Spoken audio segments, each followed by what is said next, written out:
Everyone, it's me, Pika the Mimikyu. Well, here it is, folks, the first episode of Pika's Sadistic Storytime. As I mentioned in my introduction video, I'll be reading the infamous Dipper Goes to Taco Bell. Or as I like to call it, 2 pines, 1 taco. You'll soon see why. Anyway, sit back, relax, and try to hold on to your lunch, because here we go! Dipper Goes to Taco Bell. It was a normal day in Gravity Falls, Oregon. Well, as normal as Gravity Falls gets anyways. Dipper Pines was reading his book, and Mabel, his twin sister, was wondering what he was doing. Dipper, are you gonna keep your nose buried in that strange book of yours all... Summer? You gotta go out, have an adventure, Mabel exclaimed. Lol, they couldn't spell. Not now, Dipper said quietly. I'm trying to decode this. He was looking at a cryptogram that said XSLFAQBEQXZLYBII. Dipper was officially stumped. He could not figure out what it meant. I know what it means, folks. Apparently it means avoid Taco Bell. Yeah, they couldn't even get the damn cryptogram. They couldn't even get the grammar on the damn cryptogram right. Seemed very mysterious to him. Grunkle Stan is gonna take us to the diner for lunch, Dipper, Mabel exclaims. Dipper, however, was not in the mood for the diner. He was publicly humiliated the last time he went, and he thought the food wasn't very good anyway. Mabel, I don't want to go to the diner, Dipper said solemnly. I want to go somewhere else. But there is really nothing else in town. Unless you count the Taco Bell near the forest, Mabel replied. Taco Bell? Dipper's ears perked up. He'd never eaten at Taco Bell before, and ever since last week he had a craving for Mexican food for some reason. Taco Bell? What the hell kind of product placement is that? Sounds like that time I was watching that Full Metal Alchemist episode and Edward just started drinking a can of Coke out of nowhere. Imagine if I sold out like that, folks. Now, wouldn't that be a shame?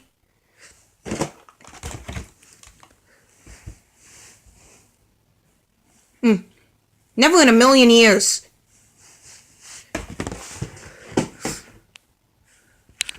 Why don't we go to Taco Bell today? Dipper asked. Taco Bell? Grunkle Stan questioned. Why do you want to go there? It smells like the bathroom when it gets clogged. I had my heart set on pancakes, Mabel moaned. Listen, you can go to Taco Bell if you want to, but don't come crying to me when you smell like expired onions. Fine, I will, Dipper said harshly. Don't let the door hit you on the way out, Grunkle Stan said. As he was exiting the mystery shop, the door hit him on the way out. Ah ha ha ha ha ha, said Grunkle Stan. He was laughing. Redundant, much redundant?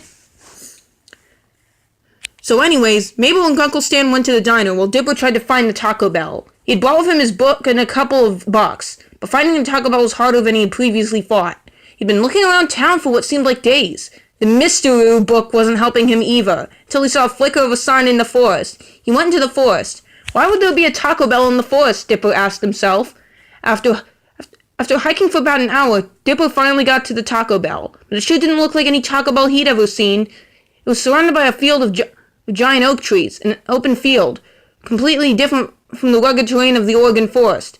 The open field was covered with at least 3 layers of pine needles, which got the attention of Dipper. He stuck his hand in the pine needles.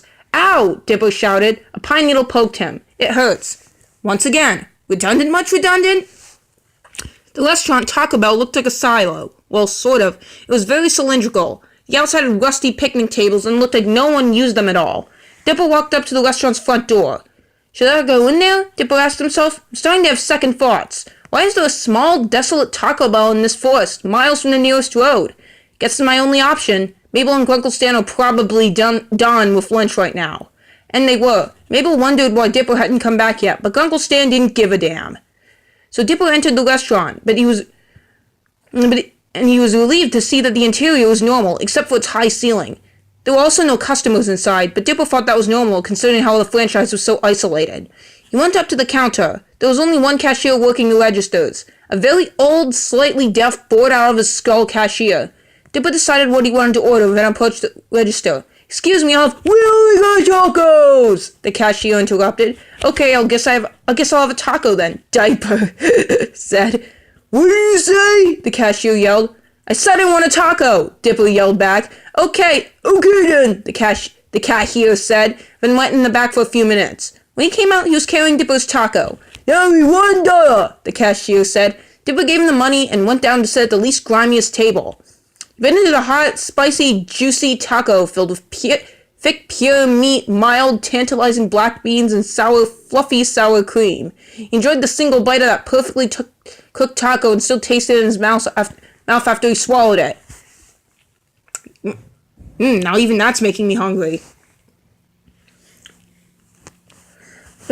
But as he was about to bite into it a second time, he felt a churning movement in his stomach. Something I felt often. Uh-oh, Dipper said, then rushed to find the lavatory. Man, that really went through me, Dipper said to himself. For some reason, the bathrooms were hidden in a corner, far from the counter and far from the table he was sitting at. When he walked in, he found the bathrooms were surprisingly clean, for a fast food restaurant anyway.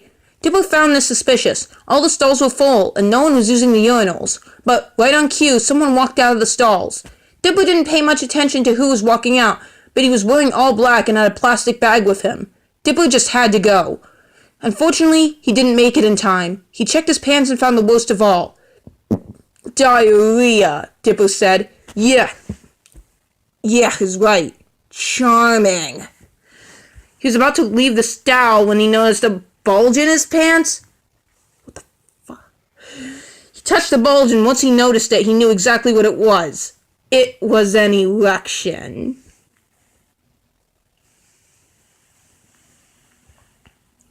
Why?